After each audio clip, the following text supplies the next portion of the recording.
অনেকে জিজ্ঞেস করে যে আখিরাতের এই সেন্সেশনটা কেমন হবে, আখিরাতে কি দুনিয়ার সব কিছু আমার মনে থাকবে, দুনিয়ার যা যা ঘটছে সবই কি আমার সেন্সে থাকবে, ব্রেনে থাকবে, নাকি অন্যরকম জগৎ? চিরস্থায়ী সুখের সন্ধান পেতে চান, সেটা হবে আখিরাতে, এটা দুনিয়াতে কখনোই হবে না।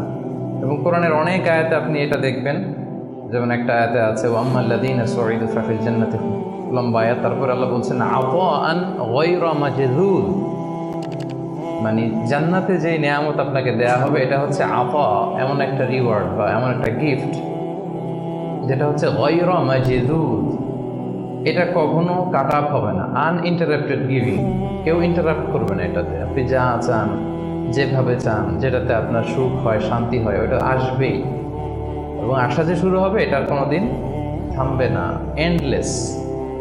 আখিরাতের যে সুখ প্রশান্তি এটা এন্ডলেস এবং এটা পার্মানেন্ট, আর দুনিয়াটা হচ্ছে ক্ষণস্থায়ী। এবং এই ক্ষণস্থায়ী দুনিয়াতে এই ইন্টারঅ্যাক্টেড একটা টেম্পোরারি সুখের একটা নমুনা, একটা ছোঁয়া, একটা ঝলকানি দিয়ে আল্লাহ তাআলা ওই চিরস্থায়ী যে সুখের বন্দোবস্ত আল্লাহ করেছেন সেটার প্রতি আমাদেরকে আকৃষ্ট করতেছে। এজন্য সামান্য কিছু সুখ আমরা মাঝে মাঝে একটু পাই এই দুনিয়াতে, যাতে আমাদেরকে বুঝাইতে সুবিধা হয় যে দেখো এতটুকুতেই কি মানে পাগল পারা, তোমরা মাতোয়ারা, তাহলে সেই যে মহাসুখ, সেই মহাসুখানুভূতি তুমি যে পাবে সেটা কত চমৎকার হবে। এবং এই দুনিয়ার এই ছোট্ট অনুভূতি এগুলো কিন্তু আমাদের মনে থাকবে। কোরআনের একটা আয়াত এটা প্রমাণ করে যে কুল্লামা রুজিকু মিনহা মিন সামারাতির রিজকা ক্বালু হাযাল্লাযী রুজিকনা মিন ক্বাবলু ওয়া উতু বিহি মুতাশাবিহা।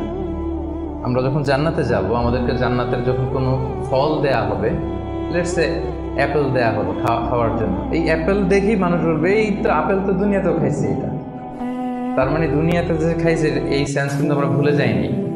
অনেকে জিজ্ঞেস করে যে আখিরাতের এই সেন্সেশনটা কেমন হবে, আখিরাতে কি দুনিয়ার সব কিছু আমার মনে থাকবে, দুনিয়ার যা যা ঘটছে সবই কি আমার সেন্সে থাকবে, ব্রেনে থাকবে, নাকি অন্যরকম জগৎ? এই আয়াত প্রমাণ করে দুনিয়াতে আপনি কি করেছেন সব কিছু আপনার মনে থাকবে। ফলে অ্যাপেল যখন দেয়া হবে দেখেই বলবে উতু বিহি মুতাশাবিহা, এরকম আপেল তো আমাকে দুনিয়াতে দেয়া হয়েছে, আর এটা তো আপেল, তো এখানে না কি ডিফারেন্ট কিছু দেওয়া হবে, তো আপেল দিতেছে কেন এখানে?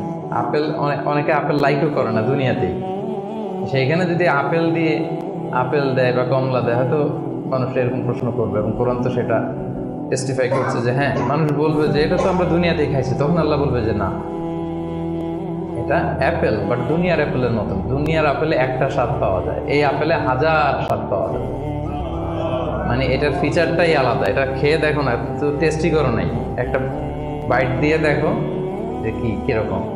তো এই আয়াতটা আমি আনলাম এজন্য যে মানুষের সব খেয়াল থাকবে, দুনিয়াতে কি হয়েছিল, কি খাইছিল, কি করছিল, তার সব হিস্ট্রি তার মনে থাকবে।